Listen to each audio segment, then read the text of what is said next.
Hi hello నమస్తే welcome to our channel. ఈ రోజు మన స్టూడియోలో రెడీగా ఉన్నారు సుశ్రుత ఆయుర్వేద హాస్పిటల్ డాక్టర్ జీవి పూర్ణచంద్ గారు. డాక్టర్ గారితో మాట్లాడదాం. నమస్తే డాక్టర్ గారు. నమస్తే అమ్మా. సార్, చలికాలం వచ్చేస్తుంది. హ్మ్. మరి కీళ్ళ నొప్పులు, హ్మ్. జాయింట్ పెయిన్స్ వీటి వల్ల చాలా మంది ఫేస్ చేస్తూ ఉంటారు ప్రాబ్లమ్స్. ఎప్పుడు కంటే కూడా ఈ వింటర్ సీజన్లో ఎక్కువగా ఉంటాయి హ్మ్. ఈ జాయింట్ పెయిన్స్ అనేవి. మిడిల్ ఏజ్ అక్కడి నుంచి చూసుకుంటే ఇంకా ఎక్కువగా ఉంటాయి. ఇప్పుడు నొప్పులకైనా లేకపోతే ఏ ప్రాబ్లమ్స్కైనా సరే ఏజ్తో సంబంధం లేదు సార్, హ్మ్. నాకు తెలిసి. హ్మ్. సో అందుకని ఒక ఏజ్ అనేది నేను అడగట్లేదు, అందరిలోనే ఈ ఈ ప్రాబ్లం అనేది చూస్తూ ఉన్నాం. సరే, ఏంటి సార్ కారణం ఈ ప్రాబ్లంకి? ఎలా తగ్గించుకోవచ్చు మీ ప్రశ్నలన్నీ విన్నాక నాకు ఒకటి అర్థమైంది. సార్? మనకొచ్చే ప్రతి కష్టానికి హ్మ్. ఏదో ఒక అంశం మీదకో ఎవరో ఒకరి మీదకో నెట్టేసేస్తే మన సార్, సమస్య తీరదు కదా. చలికాలం సార్ మీదకో నేను వింటర్ మీదకి చలికాలం మీదకి నెట్టడం, ఓకే. లేకపోతే ఏజ్ మీదకి నెట్టడం, ఇలా హ్మ్. మనం ఎంతకాలం ఇలా నెట్టుకుంటూ మనం జీవితాన్ని నెట్టుకెళ్తాం. అంతే అంటారా సార్? ఆ, ఓకే. ఇందులో నొప్పి వచ్చింది అన్న మాట అబద్ధము, హ్మ్. నొప్పి తెచ్చుకున్నాను తెచ్చుకున్నాము అనే అనేది మాట నిజం. నిజము. ఒకే ఒక్క విషయం చెప్తానమ్మా. సరే. ఎవరికైతే బలమైన జీర్ణశక్తి ఉంటుందో, హ్మ్. అదేదో మాయాబజార్ సినిమాలో పర్వతాలు పలహారం చేసి వచ్చావా అంటాడు. హ్మ్. హ్మ్. పర్వతాలు పలహారం చెయ్యగల జీర్ణశక్తి కలిగిన వారికి కీళ్ల నొప్పులు రావు. ఓకే. ఏం చెప్తుంది ఆయుర్వేదం? ఏం చెప్తుందంటే మోడర్న్ సైన్స్ కూడా టాక్సిన్సే కారణం అని చెప్తోంది. హ్మ్. ఇవి మనం ప్రధానంగా ఏమిటంటే ఆస్టియో ఆర్థరైటిస్, రొమటాయిడ్ ఆర్థరైటిస్ ప్రధానమైనటువంటి సమస్యలు. అవును. బర్సైటిస్, ఈ హ్మ్. వీటిలో ఇంకా కొన్ని ఉన్నాయనుకోండి. హ్మ్. సో ప్రధానంగా మనం rheumatoid arthritis, osteo arthritis. Okay. ఎముక, రెండు ఎముకలు కలిసేటువంటి చోటుని జాయింట్ అంటాం మనం. హ్మ్. ఇప్పుడు ఈ కణుపు ఉందనుకోని, ఈ కణుపు ఒక జాయింటే హ్మ్. కదా. అవును. ఇదొక ఎముక, ఇదొక ఎముక. హ్మ్. ఈ రెండు ఎముకల్ని దగ్గరికి లాగిపెట్టి హ్మ్. ఉంచేందుకోసం లిగమెంట్స్, టెండాన్స్, మాంసకండరపు భాగాలు ఇవన్నీ కూడా ఉంటాయి. ఓకే. ఇవన్నీ కూడా పటిష్టంగా ఉంటేనే ఈ మూవ్మెంట్ అనేది మన సాధ్యం, కరెక్ట్‌గా మన చేతుల్లో ఉంటుంది. ఉంటుంది మనకి. అవును. ఎవరికైతే జీర్ణశక్తి బలంగా లేదో హ్మ్. అప్పుడు మన ఆహారం ద్వారా కడుపులోకి వెళ్ళినటువంటి అనేక విష లక్షణాలు, విష పదార్థాలు ఇవన్నీ కూడా మలాలు. హ్మ్. ఈ మలాలన్నీ కూడా ఏమవ్వాలి? బయటికి పోవాలి, విసర్జించబడాలి హ్మ్. మలాలు హ్మ్. కదా.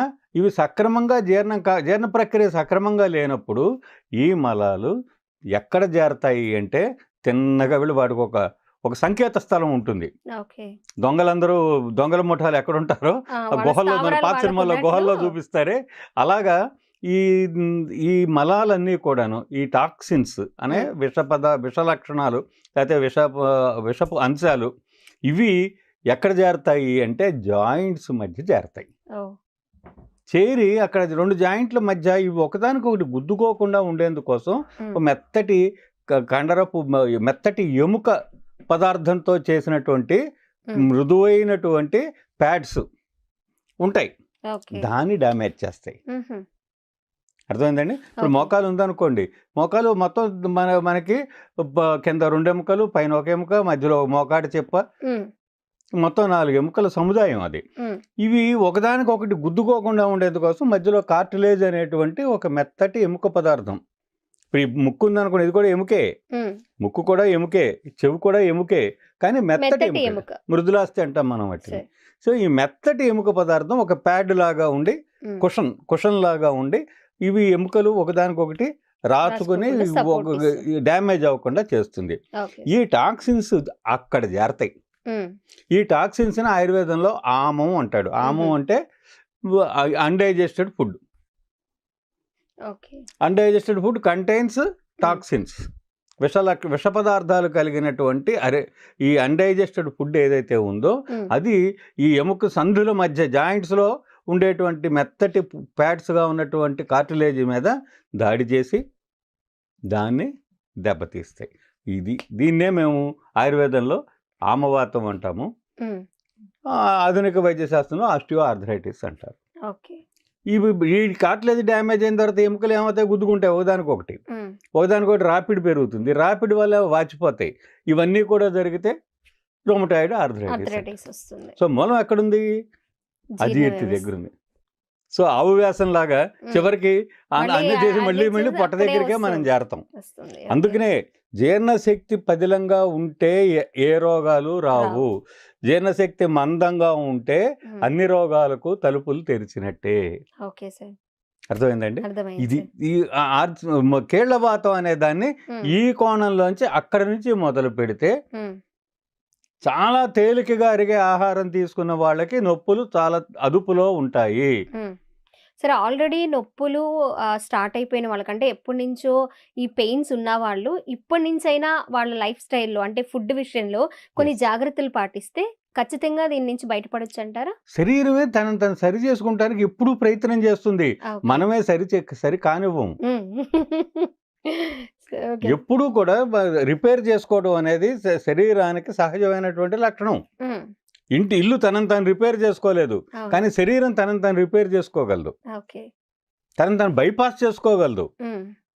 ఆ అనుకూల పరిస్థితులు మనం శరీరానికి ఇవ్వాలి. కల్పించాలి. ఇది చికిత్స నెంబర్ 1. ఉమ్.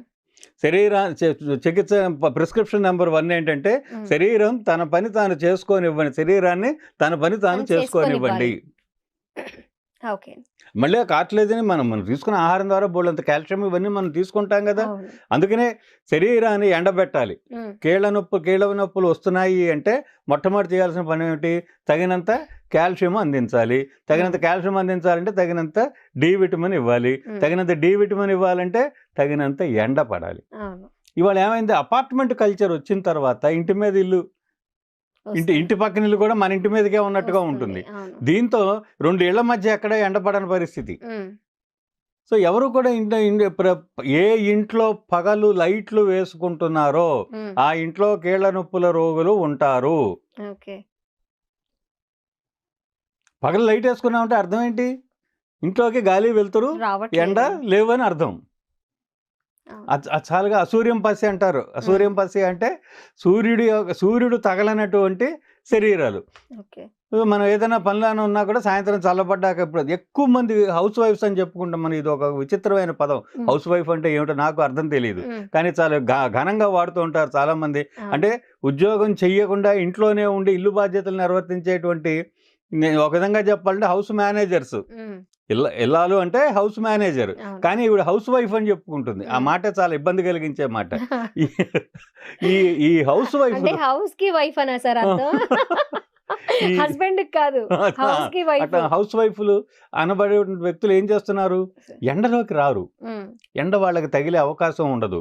ఏదైనా షాపింగ్ మార్కెటింగ్ ఉన్నా చల్లబడ్డాక బయటకు వస్తారు. అవును. ఈ శరీర వ్యాయామాలు ఉండవు. ఈ జీర్ణశక్తి బలంగా ఉండదు. వీటన్నిటికి తోడు ఎప్పుడైతే జీర్ణకోశ వ్యవస్థ సరి బలంగా లేదో కాల విరేచనం అవ్వదు. సరే, ఇక మా మధ్యతరగతి కుటుంబాల్లో మానసికమైనటువంటి ఒత్తిళ్ళు, ముఖ్యంగా ఆడవాళ్ళ విషయంలో ఇది స్త్రీల సంఖ్య కీళ్ల నొప్పుల్లో ఎక్కువ పురుషుల కంటే. దానికి కారణం ఏంటంటే మధ్యతరగతి మందహాసం ఆ విధంగా ఉంటుంది.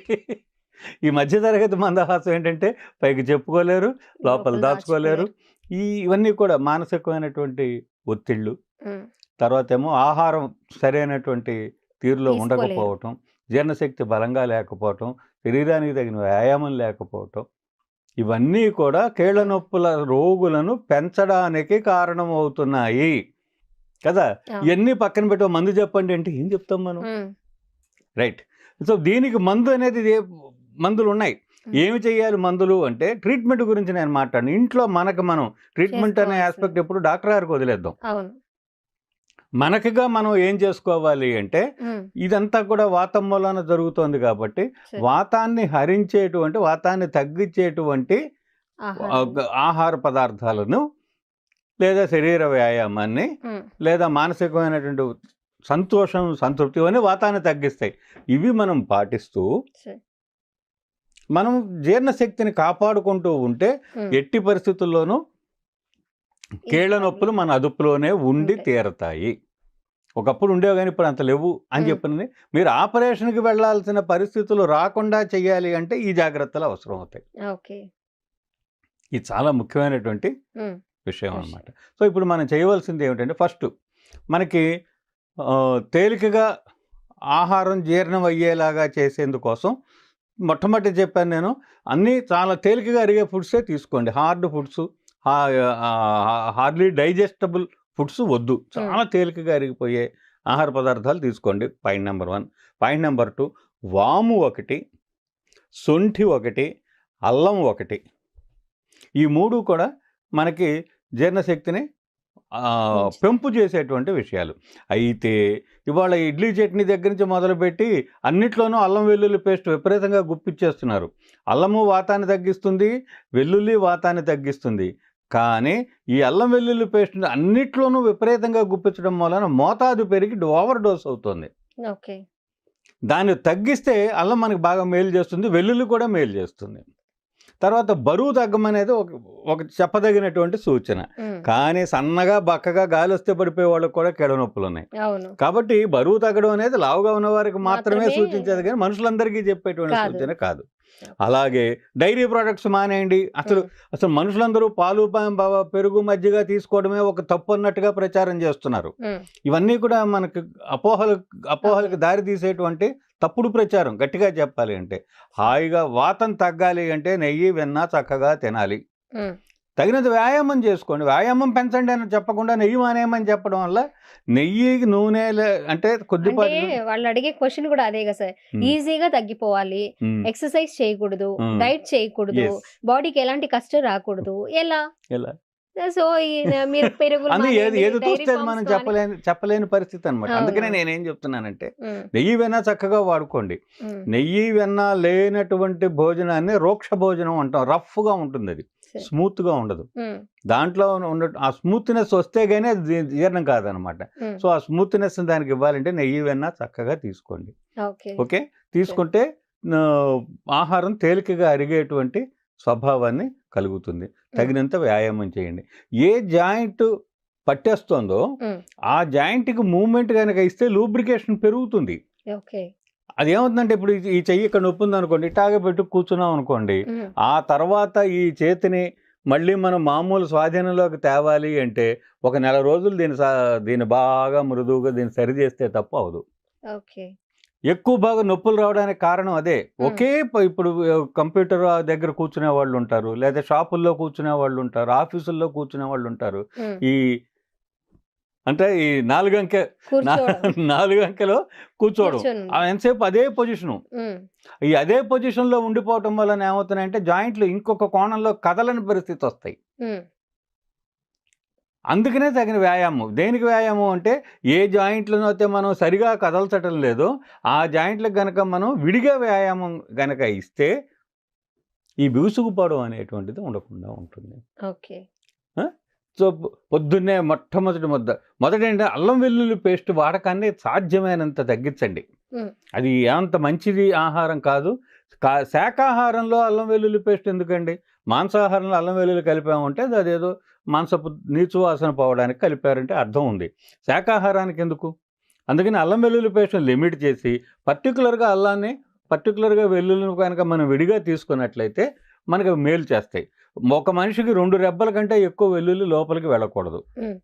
1 అంగుళం ముక్క కంటే అల్లం ఎక్కువ కడుపులోకి వెళ్ళకూడదు. అంతగా లిమిట్ చేసుకుంటే రోజు మీరు ఏం వాడుకున్నా మాకు అభ్యంతరం లేదు. రెండోది, పొద్దున్నే మొట్టమొదటి నిద్రలేస్తూనే 4 గ్లాసులు మజ్జిగ రాత్రి చిలికేసేసి, ఒక గ్లాసు పెరుగు, 3 గ్లాసులు నీళ్లు కలిపి చిలికేసి మూతపెట్టి బయటే ఉంచి, పొద్దున్నే దాంట్లో ఒక చెంచాడు అల్లం ముద్ద కనుక కలుపుకొని, లేదా ధనియాల పొడి, జీలకర్ర పొడి, సొంటి పొడి, ఈ 3 కలిపిన పౌడరు, ధనియాలు, జీలకర్ర, సొంటి పౌడర్ 3 కలిపిన పొడి. సొంటికి ఎనాల్జెసిక్ యాక్టివిటీ ఉంది, వాపుని తగ్గించే గుణం ఉంది, నొప్పిని తగ్గించే గుణం ఉంది. అందుకని కీళ్ళ నొప్పులు ఉన్న వాళ్ళు తప్పనిసరిగా సొంటిని వాడుకోవాలి. సో సొంటి పొడి కాస్త మజ్జిగలో, ధనియాలు, జీలకర్ర, సొంటి పొడి కనుక మజ్జిగలో వేసుకుని రోజు పొద్దున్నే ఖాళీ కడుపు మీద తాగితే వాతం మన అదుపులో ఉంటుంది, జీర్ణశక్తి పెరుగుతుంది. ఎంతసేపు చెప్పినా కూడా జీర్ణశక్తిని పెంచుకోండి. జీర్ణశక్తి పెంచుకుంటే కీళ్ళ నొప్పులు తగ్గుతాయి, అదుపులోకి వస్తాయి అనేటువంటిది దీంట్లో చాలా ముఖ్యమైనటువంటిది. తర్వాత దశమూలాలనే ఆయుర్వేదంలో చాలా ఫేమస్. ఈవెన్ దశమూలారిష్ట పేరుతో మందు కూడా దొరుకుతుంది. కీళ్ళ నొప్పులతో బాధపడే వాళ్ళు దశమూలారిష్ట, యోగరాజ గుగ్గులు, ఈ 2 మందులు తప్పనిసరిగా. అవి యోగరాజ గుగ్గులు మన శరీరాన్ని వృద్ధిపరిచేటువంటి, అంటే శరీరాన్ని పోషించేటువంటి ద్రవ్యం అనమాట. వీటిని మేము రసాయనాలు అంటాం. రసాయనాలంటే శరీరంలో ఉండే రక్త మాంసాది ధాతువులు అన్నీ కూడా పెరిగేలాగా చేసేటువంటి గుణం కలిగినటువంటి వాటిని రసాయనాలు అంటాం. కెమికల్స్ అని కాదు. ఆయుర్వేదంలో రసాయనము అంటే ఇది రసరక్త మాంసాది ధాతువులన్నిటినీ కూడా పెంచేది అని అర్థం. ఈ యోగరాజు గుగ్గులు అటువంటి రసాయనం. సో దశమూలారిష్ట యోగరాజు గుగ్గులు అనే మందులు రోజు గనక డాక్టర్ గారి సూచన మీద, సలహా మీద వాడుకుంటూ ఉంటే ఈ నొప్పులు మనకి అదుపులో ఉంటాయి. మానసికమైన ప్రశాంతతను ఉంటూ, తగినంత వ్యాయామం ఇస్తూ, చాలినంత ఎండని ఇస్తూ ఉంటే మనం కెళనొప్పుల్లోంచి తేలికగానే బయటపడే అవకాశాలు ఉంటాయి. ఇప్పుడు మందులు పనిచేస్తాయి. మీరు ఎండలో కూర్చోకుండా, ఎండ తగలకుండా డి విటమిన్ ఎంత మింగితే మాత్రం ప్రయోజనం ఏం లేదు. ఓకే డాక్టర్ గారు. ఇప్పుడు ఈ కాళ్ళు తిమ్ముర్లు, చేతి తిమ్ముర్లు ఉంటాయి, లాగేస్తున్నట్లు ఉంటాయి, నిద్ర పట్టదు, అది కూడా దీనికి సంబంధించి ఖచ్చితంగా ఉంటుంది. వాటిలన్నిటికీ కూడా వాతపు లక్షణాలు ఇవన్నీను. ఈ వాతాన్ని మనం అదుపు చేసుకుంటే ఇట్లాంటివన్నీ ఆటోమేటిక్గా పోతాయి. పోకుండా ఏదైనా మిగులుంటే దాని కారణం ఏంటనేది అప్పుడు డాక్టర్ గారు చూసుకుంటారు. ఓకే ఓకే డాక్టర్ గారు. ఇప్పుడు నేను ప్రతిసారి ఏం అడగాలని అనుకుంటున్నానంటే డాక్టర్, మిమ్మల్ని మెడిసిన్ చెప్పండి అనే దానికంటే కూడా అసలు మనుషుల లైఫ్ స్టైల్ ఎలా మార్చుకోవాలి, వాళ్ళు మార్నింగ్ లేచిన తర్వాత వాళ్ళ లైఫ్ స్టైల్ ఎలా ఉంటుంది, వాళ్ళు ఎలా ప్లాన్ చేసుకుంటున్నారు అనేది వాళ్ళు మార్చుకుంటే ఈ రోగాలు ఏమి రాకుండా మీ దగ్గర నుంచి మంచి సలహాలు, సూచనలు అయితే తెలుసుకోవాలనుకుంటున్నాను. నేను వైద్యుడిగా నేను ఇచ్చేటువంటి సలహా ఏంటంటే, వైద్యుడి దగ్గర మందులు వాడటము, మందులు తీసుకోవడం అనేది మందుల షాపులో పనిచేసే కుర్రాడు ఇస్తాడు. అవును. పెద్ద మందులు ఇవ్వడం అనేది పెద్ద సమస్య ఏం కాదు. అంటే అలాగని అన్ని వైద్యాలు అలా ఉంటాయని కాదు. బట్ ప్రతిదానికి కూడా మనం అంత పెద్దదానికి కూడా మనం మందుల మీద ఆధారపడతాం అనేది పెట్టుకుని ఒక డాక్టర్ గారి దగ్గరికి వెళ్ళినప్పుడు నాకు అసలు ఈ జబ్బు ఎందుకు తగ్గట్లేదు అని అడగటాన్ని మనం అలవాటు చేసుకోవాలి. నేనేమన్నా మార్పు చేసుకోవాలా చెప్పండి అని అడగటానికి మనం ఎక్కువ టైంని డాక్టర్ గారి దగ్గర తీసుకోవాలి. ఎప్పుడు ఏ డాక్టర్ గారి దగ్గరికి వెళ్ళినా సార్ నాకు మంచి మందు రాసి ఇవ్వండి అని అడగద్దు. నాకు ఇది ఎందుకు తగ్గట్లేదో చెప్పండి అని అడగాలి. అప్పుడు మనం దీన్ని మనం పెంచుకోవడం అనే పని మానిన వాళ్ళు అవుతాం. తగ్గించుకోవడానికి ట్రై చేస్తాం. నా వైద్య విధానం కూడా ఆ పద్ధతిలోనే నేను పేషెంట్ని ఆ విధంగా వాళ్ళకి కావాల్సినటువంటి అవేర్నెస్ మనం ఎడ్యుకేట్ చేయడం అనేటువంటిది జరగాలి. Okay, thank you so much doctor గారు. మంచి విషయాలు షేర్ చేసుకున్నాను.